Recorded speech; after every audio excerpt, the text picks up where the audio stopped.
وہ لوگ جو سن رہے ہیں, وہ جو کرنا چاہتے ہیں, یہ کام کرنے کا ہے. اس سے دیکھیے اس سے کیا اچھا ہوگا. یہاں پہ گورے بھی رہتے ہیں, امبیسیز ہیں, فورن مشنز ہیں, اس میں گورے ہیں. مرغیاں پالنا کتنا بڑا کوئی راکٹ سائنس تو کوئی نہیں ہے. دیسی مرغیاں نہیں ملتی, لوگ واک نہیں کرتے, ایکسرسائز نہیں کرتے. ان کی سردیوں میں ڈپریشن کیوں زیادہ ہوتا ہے؟ کیونکہ سویٹنگ نہیں ہوتی. تو وہ گورے کیونکہ وہ ان سرد علاقوں سے آئے ہوئے ہیں, اور یہ جو دھوپ ہے یہ ان کے لیے بڑی نعمت ہوتی ہے. تو وہ بندہ نیچے ہوگا, اس کے پاس وقت بھی ہوگا, کیونکہ وہ 5 بجے آتا ہے, پھر سارا ٹائم اس کا ہے جی فوڈ ہو ساتھ میں, کیا کچھ نہیں ہو سکتا. لیکن انفارچونیٹلی ہم پریکٹیکل قوم نہیں ہے. ہم حالانکہ اگر آپ کرنے والے ہوں, اگر آپ کا انویسٹمنٹ بھی نہیں ہے, تو وہ بندہ کوئی انویسٹ کرنے کے لیے تیار ہوتا ہے کہ میں 5 لاکھ روپے انویسٹ کرتا ہوں, ہم 50-50 پارٹنر ہو گئے.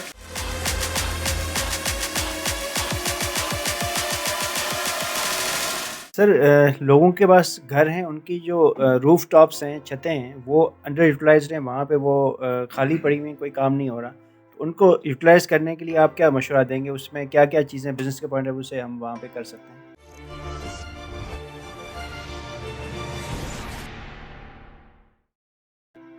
بسم اللہ الرحمن الرحیم. السلام علیکم ورحمۃ اللہ وبرکاتہ. دیکھیے جی, پاکستانی نا جنرلی لیزی قوم ہے, یہ ہمیں ماننا چاہیے. آپ یہاں پہ اسلام آباد میں کیونکہ ہم ہوتے ہیں, تو یہاں پہ گورے بھی رہتے ہیں, امبیسیز ہیں, فورن مشنز ہیں, اس میں گورے ہیں.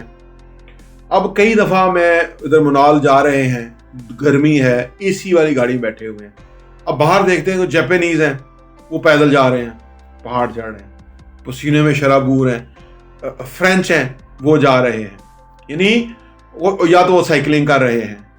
یعنی وہ قوم بڑی پریکٹیکل ہے.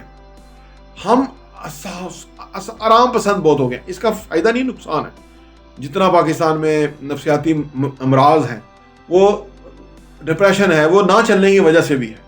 لوگ واک نہیں کرتے, ایکسرسائز نہیں کرتے. ان کی سردیوں میں ڈپریشن کیوں زیادہ ہوتا ہے؟ کیونکہ سویٹنگ نہیں ہوتی, تو بندہ جو ہے نا وہ بند رہتا ہے.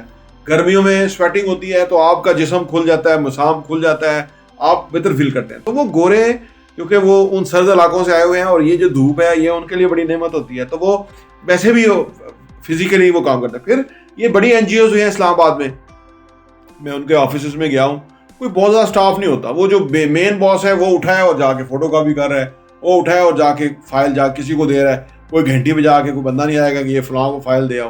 تو مطلب ان کا جو اور ہمارا فرق ہے. اچھا, اس کو اب وہ گھر کی چھت پہ آ جائیں. اب بندہ نیچے ہوگا, اس کے پاس وقت بھی ہوگا, کیونکہ وہ 5 بجے آتا ہے, پھر سارا ٹائم اس کا ہے. وہ چھت پہ کوئی ایکٹیویٹی نہیں کرے گا. اس پہ گارڈننگ ہو سکتی ہے, اس پہ برڈ بڑے کرنے کا کام بزنس ہو سکتا ہے, اس پہ 8-10 چھوٹے بکرے پالے جا سکتے ہیں, ٹھیک ہے نا, اس پہ کافی کچھ ہو سکتا ہے. لیکن وہ نہیں کریں گے. حالانکہ یہ ایک اٹ سیلف پورا بزنس ہے, اس کے اوپر اچھا خاصا ریونیو کمایا جا سکتا ہے, جبکہ اس کے پاس کچھ کرنے کے لیے ہے ہی نہیں. بجائے کہ وہ پھرے کہ وہ نوکری کرے جا کے, بجائے کہ وہ کام کرے جو اس کو سمجھ نہیں, تو وہ کام کرے. اس وجہ سے ہمارے جو گھروں میں بھی آپ دیکھیں چھت فارغ ہے, اس پہ کوئی یوٹیلائزیشن نہیں ہے, اور اس میں ویسٹیج آف ریسورسز ہے. آپ سمجھ لیں ہر والے سے ہو تو بہت کچھ سکتا ہے. چھوٹے موٹے ایونٹ بھی چھت پہ ہو سکتے ہیں. آپ اس کو ایسا ڈیزائن کر دیں, جیسے کینپیز یہ ہوتی ہیں باہر نا, اس کے اندر مارکیز ہیں, آپ اس کو ایسا مارکی ڈیزائن کریں وہ ہو ہی سالگرہ کے لیے, تو وہ پورا 4 محلے کے لوگ جہاں وہ ہیپی برتھ ڈے وہ آپ کے چھت پہ کریں گے. نامنل سے چارجز ہوں, وہاں فوٹوگراف اچھی بنے, جی فوڈ ہو ساتھ میں, کیا کچھ نہیں ہو سکتا. لیکن انفارچونیٹلی ہم پریکٹیکل قوم نہیں ہے. ہم ریسورسز ضائع کرنے والے ہیں. حالانکہ ہمارا دین اس کی ممانعت فرماتا ہے. ہم ریسورسز ضائع کرنے والے ہیں. ہم کوئی کریٹیو نہیں ہیں, ہم ایفرٹ پٹ کرنے والے نہیں ہیں, ہم نئے سورس آف انکم خود نہیں پیدا نہیں کرتے. پتہ نہیں کیوں, ایک پہ مر رہے ہوں گے, لیکن اس کے علاوہ ہم کوئی کام نہیں کریں گے. حالانکہ اگر آپ کرنے والے ہوں, اگر آپ کا انویسٹمنٹ بھی نہیں ہے, تو وہ بندہ کوئی انویسٹ کرنے کے لیے تیار ہوتا ہے کہ میں 5 لاکھ روپے انویسٹ کرتا ہوں, ہم 50-50 پارٹنر ہو گئے, اب آپ مل کے کام کرتے ہیں. آپ مینیج کرو کہ میرا سرمایہ ہے, وہ بھی فائدہ ہے. بہت کچھ ہو سکتا ہے. لیکن اگر کرنے والا ہو, تو یہ وہ لوگ جو سن رہے ہیں, وہ جو کرنا چاہتے ہیں, یہ کام کرنے کا ہے. اس سے دیکھیے اس سے کیا اچھا ہوگا. آپ کو مصروفیت مل جائے گی, اپریسیشن ملے گی, ریونیو ملے گا. آپ ایک چھوٹا سا بزنس ہے جو وہاں سٹارٹ ہو جائے گا. یہ پرندے بہت مہنگے ہوتے ہیں, میں نے تو کام نہیں کیا, سنا ہے کوئی 10,000 کا پرندہ ہے, کوئی 20,000 کا پرندہ ہے.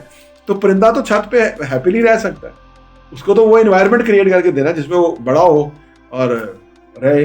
مرغیاں پالنا کتنا بڑا کوئی راکٹ سائنس تو کوئی نہیں ہے, دیسی مرغیاں نہیں ملتی, وہ پورا چھت ہو اس کو اس طرح سے کورڈ کیا ہو, اندر مرغیاں کھلی پھرتی رہیں. کیونکہ وہ ابھی وہ ہمارے دوست جو UK سے آئے تھے وہ کہتے تھے کہ وہاں ہم جو ایگز کھاتے ہیں تو جو اوپن مرغیوں والے انڈے ہیں وہ مہنگے ہیں, جو جن کو کنٹرول ماحول میں رکھا ہوا ہے وہ سستے ہیں, کیونکہ اوپن والے جو ہے وہ اس کی اندر وہ انرجی زیادہ ہے. تو آپ دیکھیں دنیا کیا سے کیا ہے, لیکن ہم انفارچونیٹلی اس سے کوئی فائدہ نہیں اٹھا رہے. تو یہ بہت اچھا آپ نے سوال پوچھا کہ اس سے بہت کچھ کیا جا سکتا ہے اور اس سے ریونیو اور بہت کچھ ہو سکتا ہے. ٹاپ 20 دیکھنے کا بہت بہت شکریہ.